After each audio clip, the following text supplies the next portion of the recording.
안녕하세요. 드라마를 곱씹어보는 잼잼 리뷰입니다. 영란과 이혼한 후 상길은 굉장히 추잡스러워졌습니다. 아내와 아이들에게 나 덕분에 쌀밥 먹는다고 하더니 자식과 아내 모두에게 버림받은 말년에 효도하는 건 햇밤밖에 없었죠. 상길의 최후는 상길 자신이 살아온 인생에 대한 대가였고 가격표였어요.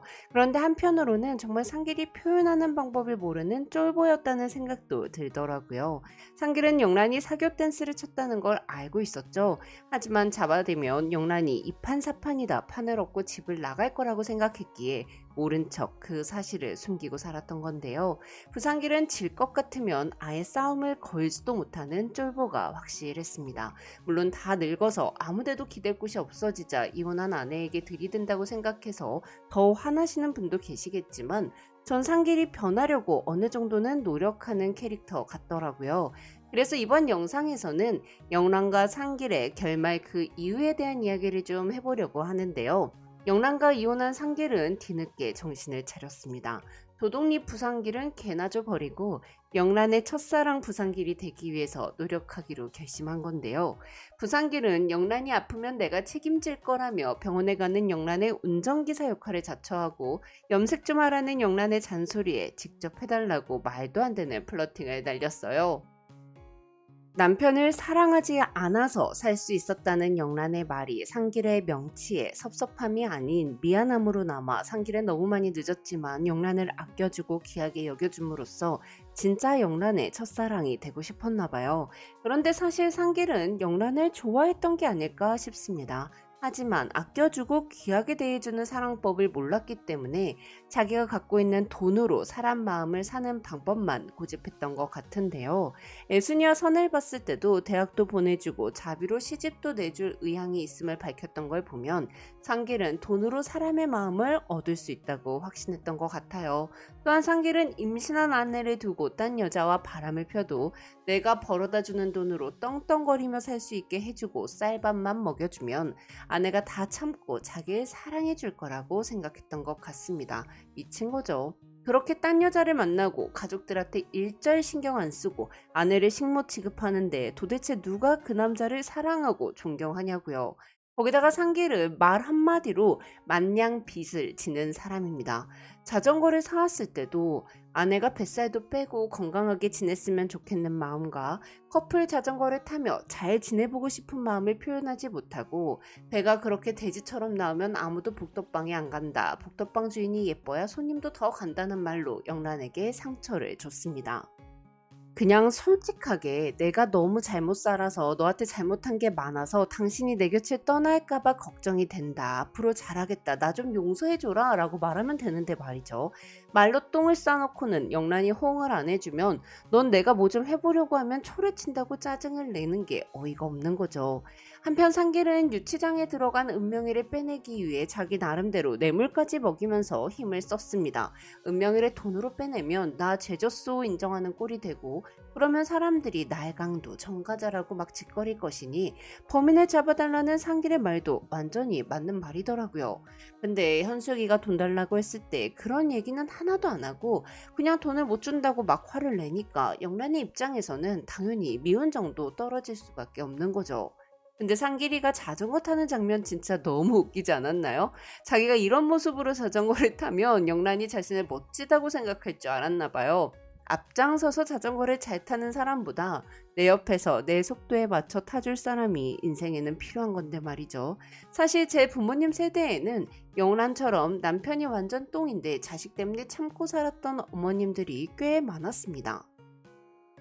영란이 30년간 참아왔던 그 세월을 그 누가 답답하다고 멍청하다고 욕할 수 있겠어요. 전 영란이 애들 운동회 때 혼자 애 새 끌고 가 땡볕에서 고생하는데 금명 아버지가 금명 엄마 등을 펄럭거려주는 걸 보고 울었다는 부분이 그렇게 마음이 아프더라고요. 진짜 저 여자는 몸복에 저런 대접을 받고 나는 뭔 죄를 지어서 똥을 밟았나 싶었겠죠. 영란은 공인중개사 시험을 합격한 후 시어머니께 물려받은 귤밭을 팔아 부동산을 차릴 상가를 계약하고 상길에게 이혼을 요구했습니다. 공인중개사 시험에 합격한 영란은 정말 이긴 기분이 들었을 것 같아요. 드디어 상길에서 벗어나 스스로의 힘으로 힘쌀밥을 먹으면서 살 수 있는 힘을 갖게 된 거니까요. 상길이 과거 영광에 머무르며 점차 추락해가고 있을 때 영란은 오히려 뒤늦게 꽃을 피운 건데요.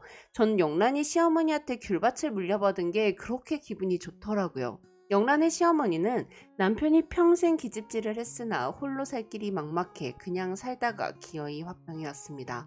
그래서 영란의 시어머니는 며느리 많은 그런 삶을 살지 않길 바랬던 것 같아요.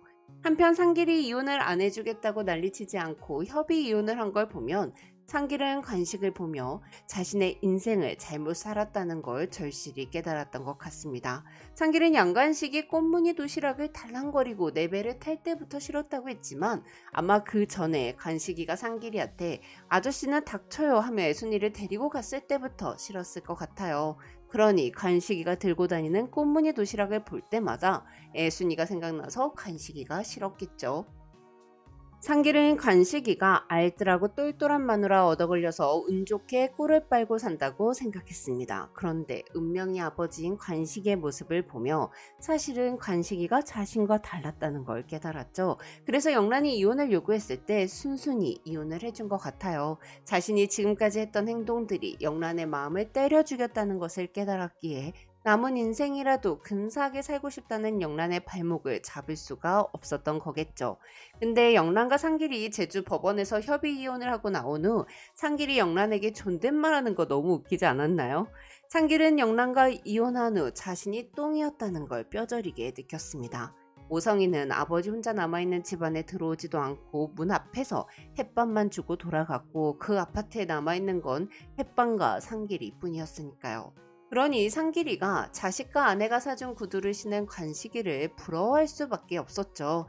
마사이족이 신는 그 구두가 좋아 보였던 게 아니라 아내와 아이들에게 존경받고 사랑받는 관식의 삶이 부러웠을 거예요. 아니 근데 상길이 왜 짠하게 단추 하나를 제대로 못 잠그고 다니냐고요. 배가 너무 나와서 단추가 비명을 질렀나 봐요. 거기다가 상길은 가정만 못 지킨 게 아니라 머리숱도 못 지켰습니다. 물론 바람에 풍선 마냥 나부낀 놈이랑 온갖 풍파에도 꿈쩍하는 놈이랑 말년이 같을 수는 없었죠. 뿌린 대로 거두는 거니까요. 한편 상길은 영란에게 정숙의 결혼식에 오게 해줘서 아리가또하다고 표현했는데요. 아마 30년 넘게 살면서 상길이 영란에게 고맙다고 말한 적이 한 번도 없었을 것 같더라고요. 그러니 어색해서 고맙다고 못하고 아리가또라고 했겠죠. 이혼하고 나서야 처음으로 고마움을 표현한 건데요. 그렇게 상길은 변해갔습니다. 상길은 학시를 안 하게 됐고 딸에게 사랑을 표현해주지 못했던 것과 달리 손녀에게는 다정한 외할아버지가 돼주었죠. 아니 근데 외할아버지와 친할아버지 중에 누구한테 돈가스 줄 거냐고 물으면서 입 벌리고 있는 거 진짜 반칙 아니냐고요. 짱길이 상길로 변해가면서 정말 영란에게 상길은 봐도 왼수 안 봐도 왼수가 돼버렸는데요. 거기다가 영란은 철영이를 잡은 게 상길이라는 걸 알게 되기도 했고요. 세월이 수채화 같아서 미움도 흐릿해졌다는 나레이션이 나올 때 영란이 안경을 벗고 상길의 흐릿한 모습을 보는 연출이 되게 돋보였는데요. 노년의 영란이가 상길이에게 막 툭툭 대면서도 그의 차 옆자리에 타는 걸 보니 두 사람은 앞으로도 그렇게 쭉 따로인 듯 함께인 듯 남은 세월을 보내게 될 것 같아요. 그리고 제발 상길이가 영란이에게 지난 세월에 대해 사과를 꼭 했으면 좋겠습니다. 그냥 얼렁뚱땅 넘어가지 않고요. 지금까지 잼잼 리뷰였습니다. 감사합니다.